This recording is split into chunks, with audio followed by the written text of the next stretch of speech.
ونعوذ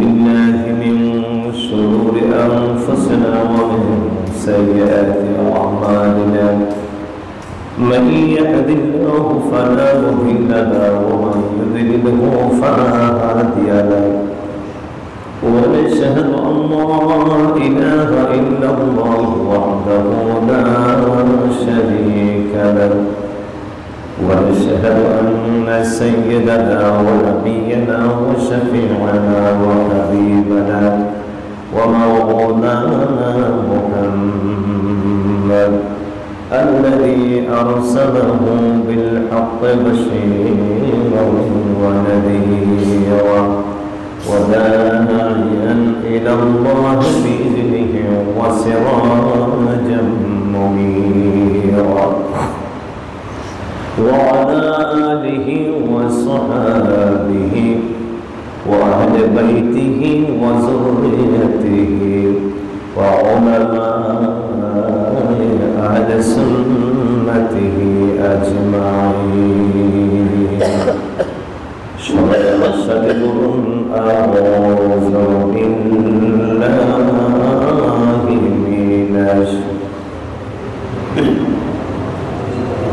সবাই যখন খুলে খুলে বলুন আউযু বিল্লাহি মিনাশ বিসমিল্লাহির রাহমানির রাহিম ইযা زلزلتil ardu زلزالها وأخرجت الأرض أثقالها وقال الإنسان ما لها يومئذ تحدث أخبارها بأن ربك أوحى لها يومئذ يصدر الناس أشتاتا ليروا أعمالهم فمن يعمل مثقال ذرة خيرا يره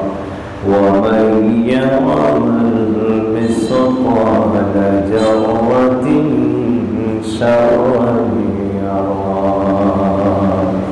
صدق الله العظيم وصدق رسوله النبي الحبيب الكريم ونحن على ذلك من الشاهدين والشاكرين والحمد لله رب العالمين إن الله وملائكته يصلون على النبي يا أيها الذين آمنوا صلوا عليه وسلموا تسليما اللهم سيدنا مولانا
بكماله كشف الدجى بجماله حسنت جميع خصاله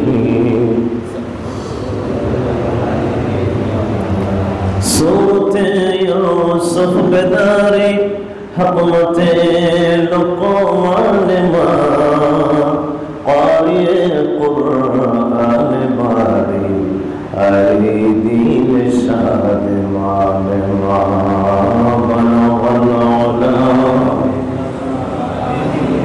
كشف الدجى بجماله حسنت جميع خصاله صلوا عليه سلموا يا قوم صلوا على صدر النبي مصطفى ما جاء إلا رحمة للعالمين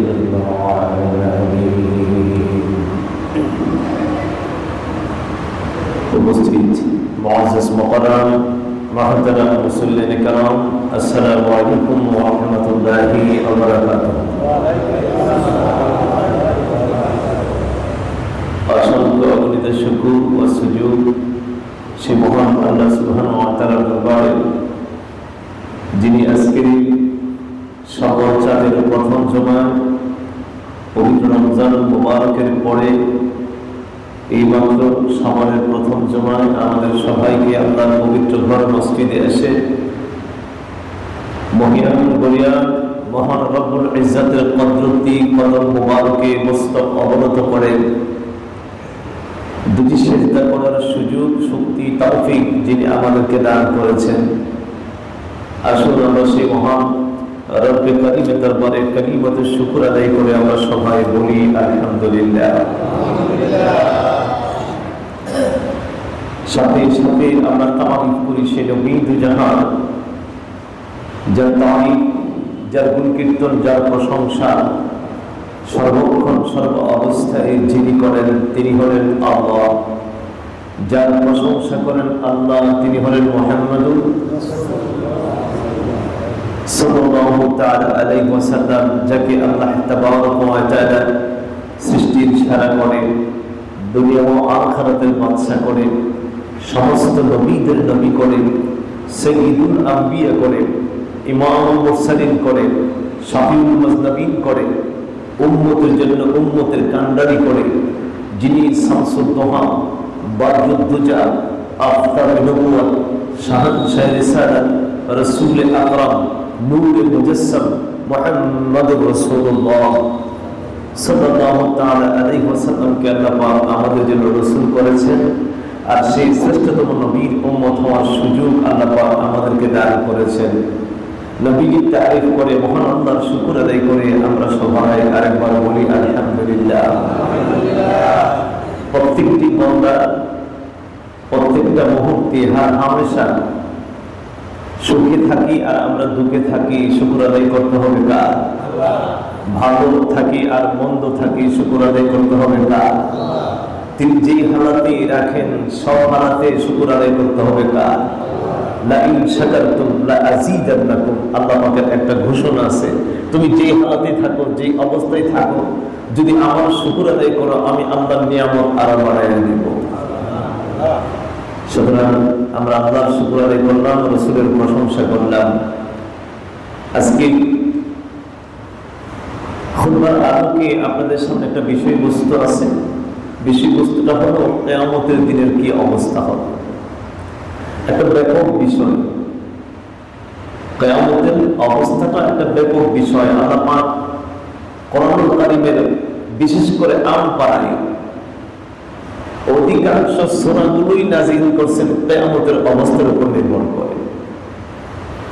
তো এই অবস্থাটা শুধু কেবল একটি জমায় আলোচনা করে কিয়ামতের অবস্থা শেষ করা সম্ভব হবে না। তা আমি শর্ট করে ছোট্ট একটি ছড়া কোরআনুল কারীমের শেষ পারায় একটি সূরা আছে, যে সূরাটার নাম জিলজাল। সূরাটার নাম কি? জিলজাল। অর্থ হচ্ছে ভূমিকম্প। জিলজাল শব্দের অর্থ কি? ভূমিকম্প। যে আল্লাহ পাক দুনিয়াটাকে যখন ধ্বংস করবেন, একটা ভূমিকম্পের মাধ্যমে দুনিয়াটা ধ্বংস করবেন। 1400 বছর আগে আমার নবীজির কথা আর 1400 বছর পরে বিজ্ঞান এখন প্রমাণিত করেছে, যখন দুনিয়া ধ্বংস হবে কিসের মাধ্যমে ধ্বংস হবে? ভূমিকম্পের মাধ্যমে ধ্বংস হবে। 1400 বছর রিসার্চ করে এরপরে বিজ্ঞান ফাইনাল হয়েছে যে আল্লাহ কোরআনে বলছে দুনিয়া ধ্বংস হবে, বিজ্ঞান প্রমাণ করেছে না, দুনিয়া একদিন অবশ্যই ধ্বংস হবে। আর ধ্বংসটা হবে কিসের মাধ্যমে? ভূমিকম্পের মাধ্যমে। আল্লাহ এই জন্য 1500 বছর আগে কিন্তু একটা সূরা নাযিল করেছেন, সূরাটার নাম জিলজাল।